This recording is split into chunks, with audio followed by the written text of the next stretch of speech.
नमस्कार मित्र. सकाळची वेळ मे महिना, आज आहे 4 मे तारीख. तर बरेच दिवस झालं व्हिडिओ रीलमध्ये अपलोड केला नव्हता. यूट्यूबला आधी लाईव्ह व्हिडिओ करत होता. तर डाळिंब बाग वगैरे आम्ही पकडलेले आहे आणि उन्हापासून डाळिंबाचं संरक्षण व्हावं म्हणून आम्ही डाळिंबांना ते कापड वगैरे बांधलेलं आहे. तर आता मी शेड उघडून शेडमध्ये आलो. तर इकडे जो दिसतो हा भुसा आम्ही उन्हाळ्यात आणून ठेवला आणि पलीकडे जो आवाज येतोय तो रेडिओचा आवाज. तर शेळ्यांना कुट्टी वगैरे करून ठेवली आणि ही कुट्टी रोज सकाळी 10 वाजता टाकली जाते. तर सकाळी शेळ्यांना आम्ही सुका चारा वगैरे टाकला होता. त्याच्यानंतर थोडीशी मका असते, गहू असतोय आणि तो सकाळीचा शेळ्यांचा आहार होऊ शकतो. आणि त्याच्यानंतर 10 वाजता त्यांना जी मगाशी मी कुट्टी दाखवली ती कुट्टी टाकली जाते. रात्री काय झाली की आमची एक शेळी वेली होती आणि आम्हाला कळलंच नाही, तिचा आवाज वगैरे येते. तर एक जे बोकडाच पिल्लू झालं तर म्हणजे बोकड झालं तर ते वारलं, एक्सपायर झालं, मेलं म्हणजे.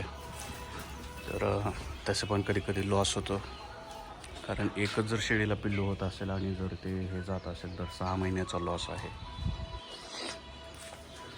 आणि इकडे जर हे बघितलं तर कोंबड्याचे पिल्ले वगैरे ठेवलेले आहेत. तर सध्या खूपच मोठी संख्या वाढलेली आहे. अगोदर काय करायचं, हे कोंबड्याचे पिल्ले कवळं वगैरे खाऊन टाकायचं किंवा अंडी वगैरे कवळं न्यायचं. बट यावेळेस आम्ही जरा व्यवस्थित आयडिया केले, जाळी वगैरे हे ते केल्यामुळे. तर हे आम्हाला एक बोकड विकायचं आहे. बरेच दिवस झालं याला ऑर्डर मिळणं झालं, मीन्स पाहिजे त्या भावामध्ये. तर तुम्ही कोणी जर इंटरेस्टेड असेल तर घ्यायचं. वजन आहे 90 किलो आणि आम्ही देतो हे 450 ते 500 किलोच्या दरम्यान. तर ही शेळी बघा, ही स्माईल कशी आहे. आणि इथे एवढं ऊन भयानक आहे की 44 डिग्री म्हणजे टेम्परेचर ब्रेक करत आहे रोज, प्रत्येक दिवशी वेगळंच काय. तर इथे ही वेगळ्या कलरची शेळी. इथं बऱ्यापैकी आमच्याकडच्या ज्या शेळ्या आहेत त्या उस्मानाबादी, शिरोही अशा टाईपचा आहे. शेळ्यांमध्ये त्याच्यामध्ये कोंबड्या पण ठेवलेल्या आहेत जेणेकरून ते गोशेड वगैरे ते खाऊन टाकतात सगळं. आणि आता शेळ्या का ओरडते, तर जर शेतामध्ये कोणी माणूस गेला असेल तिकडच्या साईडला, आमचा मेथी घास, गिनीगोल हे ते सर्व आहे, जे शेळ्यांचं खाद्य हा गिनीगोल. आणि ते सर्व जवळ असायला पाहिजे जेणेकरून तुम्हाला वाहतूक हे ते करायला काहीच प्रॉब्लेम येऊ नये.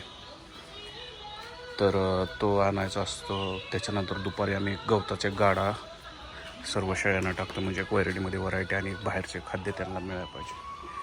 आणि शेडमध्ये ही जी काही जागा आहे तो पण आम्ही स्पेस भरपूर ठेवला आहे, वेगवेगळे कप्पे करून, जेणेकरून शेळ्यांचा व्यायाम व्हावा, त्यांचं चालणं व्हावं. आणि हे जे शेड जर बघितलं तर ह्याच्यामध्ये जी हवा आहे ती एकदम खेळती हवा आहे. त्याच्यामुळे इथलं वातावरण एकदम राईट राहतं आहे, व्यवस्थित. आणि हवा जर खेळती असेल तर इथे एवढं घाण राहत नाही, वास येत नाही किंवा तसल्या गोष्टी काय होत नाही. जर तुम्ही पोल्ट्री फार्म वगैरे जर बघितला तर तिथं तुम्हाला माहिती आहे किती हे असतं, घाण वास किंवा येतं जर व्यवस्थित तिथून जर व्हेंटिलेशन होत नसेल तर हे आहे सध्याची असे सिच्युएशन. आणि तुम्हाला जर कोणाला काय ऑर्डर करायचं असेल किंवा याच्याबद्दल विचारायचं असेल, माहिती हवी असेल तर सांगा. या बिझनेसमध्ये प्रॉफिट पण आहे, लॉस पण आहे, सेम पण आहे. म्हणजे डिपेंड आहे तुम्ही काम किती करता, इंटरेस्ट कसा आहे, तुमच्याकडे मार्केट कसं आहे, आणि मेन म्हणजे शेळ्यांची तब्येत कशी आहे, त्यांचे पिल्लं किती लेवलने मोठे होतात किंवा क्वालिटी कशी आहे, या गोष्टी खूप मॅटर करतात याच्यामध्ये. आणि जर का सर्व साथ जर दिली व्यवस्थित, तुमच्याकडे शेतचारा वगैरे जर असेल व्यवस्थित, आणि तुम्हाला याच्याबद्दल थोडी जरी अगोदर माहिती असेल, इनिशियली फक्त शेडचा तो खूप खर्च येतो. बट तुम्ही जर हळूहळू, आम्ही पण 2-3 शेळ्यांपासूनच हे सर्व काही सुरू केलं. बट जर एकदा का ते जर झालं तर मग इथून पुढं जे काय आहे तो प्रॉफिटमध्येच कन्वर्ट होतं. कारण आठवड्याला 2-3 बोकडे विकले जातात, पाठ विकले जातात. मार्केटमध्ये तर मटणाचे रेट सध्या 800-850 किलो सुरू आहेत पुण्यामध्ये हे ते. त्यामुळे जर तुम्हाला बाहेर जॉब असेल तो फक्त 15-16 हजाराचाच असेल किंवा 20-30 हजार आणि तुमच्याकडे जर शेत वगैरे हे असं काय असेल तर डेफिनेटली तुम्ही इकडे येऊन हे करू शकता. तर ठीक आहे, थँक्यू, बाय बाय. मी परत नवीन व्हिडिओ बनवेल. व्हिडिओला शेअर, लाईक, सबस्क्राईब करा, कारण याच्यासाठी मेहनत घेतो आम्ही. थँक्यू.